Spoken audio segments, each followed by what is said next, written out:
Bismillahirrahmanirrahim. Assalamualaikum warahmatullahi wabarakatuh.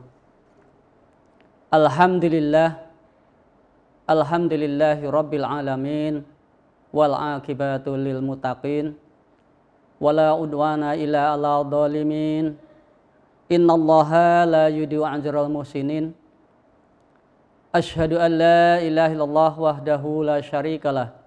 Al-Malikul Haqqul Mubin. Wa asyhadu anna Muhammadan abduhu wa rasuluhu imamul mursalin. Sayyidina wa maulana Muhammadin wa ala alihi wa sahbihi ajmain. Qala Allah Ta'ala fi kitabihil karim. A'udzu billahi minasyaitonir rajim. Bismillahirrahmanirrahim. Ya ayyuhalladzina amanu kutiba alaikumus syiyam kama kutiba alal ladzina min qablikum la'allakum tattaqun. Qala Rasulullah sallallahu alaihi wasallam, tasyaharu fa inna syuhuri barokah. Shadaqallahul adzim wa shadaqa Rasulullahil karim. Anak-anakku, siswi min satu kota Madiun yang saya sayangi dan saya banggakan. Selamat berjumpa kembali dengan sajian Sakura di channel YouTube Min Satu Kota Madiun. Pertama, marilah kita panjatkan puji dan syukur kehadirat Allah Subhanahu wa Ta'ala. Allah yang Maha Pengasih dan tak pernah pilih kasih. Allah yang Maha Penyayang dan yang tak pernah pandang sayang. Allah yang tak henti-hentinya mencurahkan nikmat dan karunia-Nya. Di antaranya adalah nikmat Islam, nikmat iman, nikmat kesehatan, nikmat kesempatan, dan nikmat kekuatan. Sehingga dengan nikmat-nikmatnya, kita pada hari ini masih dapat melaksanakan ibadah puasa Ramadan di hari yang keempat. Salawat serta salam semoga tercurahkan keharibaan junjungan kita Nabiullah Muhammad sallallahu alaihi wasallam beserta para keluarganya, para sahabatnya, para tabi'in, tabi'in dan juga segenap pengikutnya yang senantiasa istiqomah mengikuti sunnah-sunnahnya hingga yaumil qiyamah. Anak-anakku, siswa-siswi Min Satu Kota Madiun yang saya sayangi dan saya banggakan, sekali lagi alhamdulillah kita masih dipertemukan kembali dengan bulan Ramadan di tahun 1443 Hijriah ini. Mengapa berulang kali kita mengucapkan syukur? Karena banyak saudara-saudara kita pada tahun yang lalu yang berharap dan memohon kepada Allah Subhanahu wa Ta'ala, yang meminta agar dipanjangkan umur, agar dapat bertemu kembali di bulan Ramadan di tahun ini. Namun mereka telah dipanggil oleh Allah Subhanahu wa Ta'ala sehingga tidak bisa melaksanakan puasa Ramadan di tahun ini. Oleh karena itu, sekali lagi marilah kita syukur dengan ucapan hamdalah, alhamdulillahirabbil alamin. Pada hari ini kita sudah memasuki upacara puasa Ramadan hari yang keempat. Tentunya kita dalam rangka meraih rahmat Allah Subhanahu wa Ta'ala. Karena di dalam bulan Ramadan Rasulullah membagi 3 bagian. 10 hari yang pertama adalah merupakan rahmat dari Allah Subhanahu wa Ta'ala. Kemudian awsatu yang kedua adalah pengampunan dari Allah Subhanahu wa Ta'ala, dan yang ketiga, 10 hari yang ketiga adalah idkun minanar, yaitu terbebasnya kita dari api neraka. Sekali lagi, kita sekarang sudah memasuki ibadah puasa Ramadan yang hari yang keempat.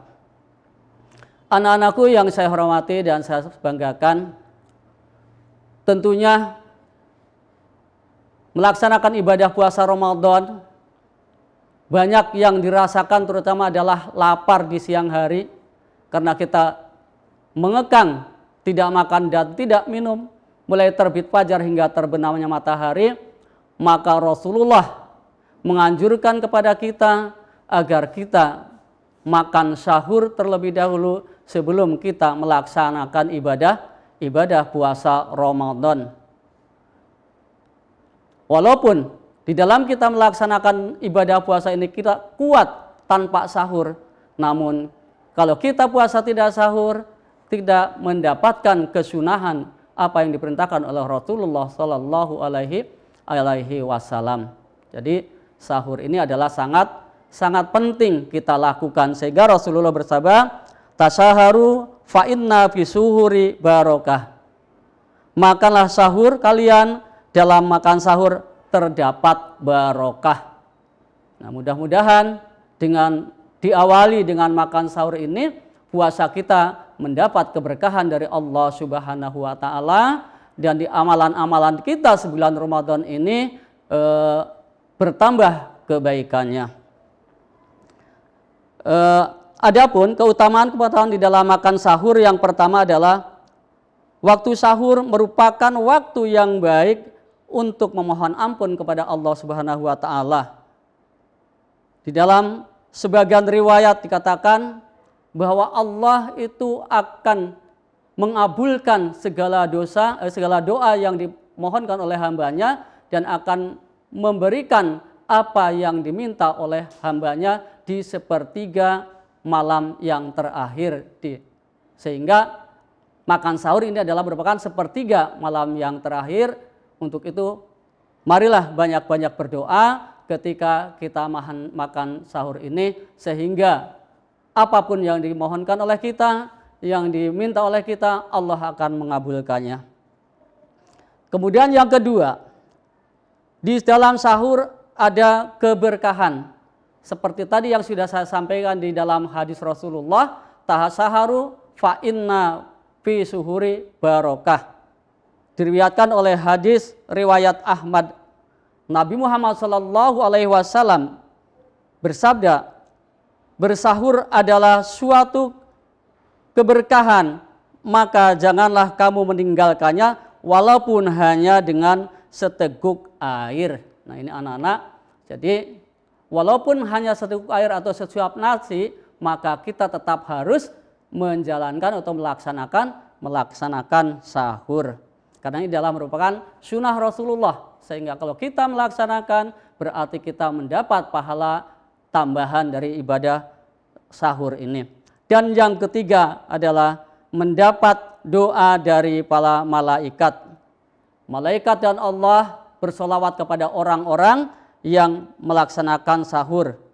Dalam sebuah hadis yang artinya, makan sahur adalah makan penuh berkah. Janganlah kalian meninggalkannya walaupun dengan seteguk air, karena Allah dan malaikatnya bersolawat kepada orang-orang yang makan sahur. Hadis riwayat Ahmad.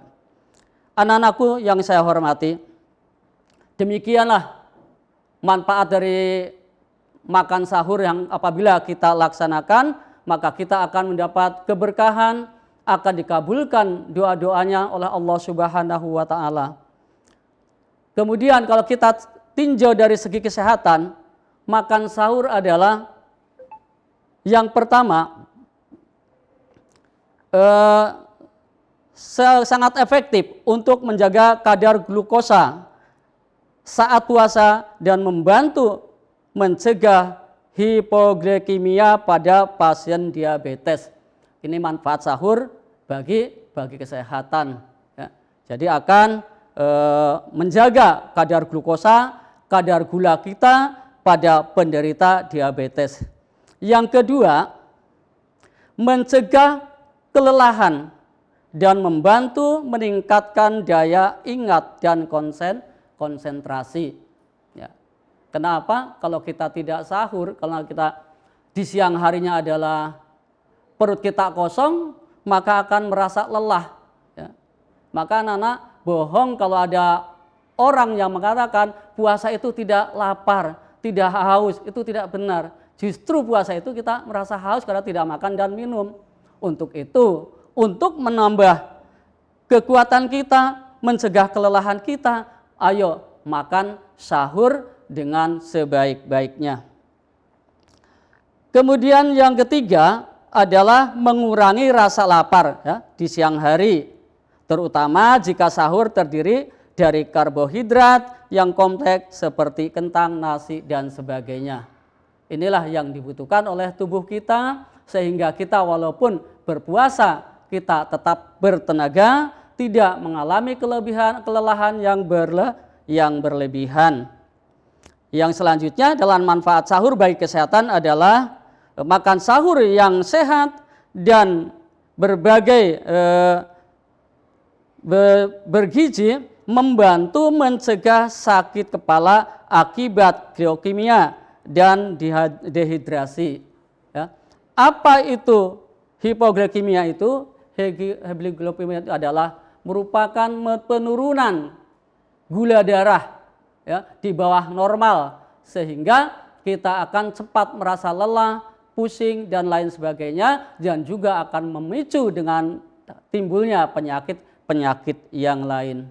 Anak-anakku yang saya hormati dan saya banggakan, oleh karena itu kita jangan sekali-kali melupakan atau meninggalkan makan sahur di dalam melaksanakan ibadah puasa Ramadan ini. Dan salah satunya juga adalah untuk membedakan puasanya kita orang Islam dan puasanya orang-orang ahli kitab. Ya, sehingga kita bisa melaksanakan ibadah puasa dengan sempurna, tidak terlalu merasa kelelahan, dan kita akhirnya bisa dapat melaksanakan puasa hingga akhir Ramadan pada tahun ini. Mudah-mudahan apa yang saya sampaikan bisa bermanfaat. Kurang dan lebihnya mohon maaf. Wallahul muwaffiq ila aqwamit thoriq. Wassalamualaikum warahmatullahi wabarakatuh.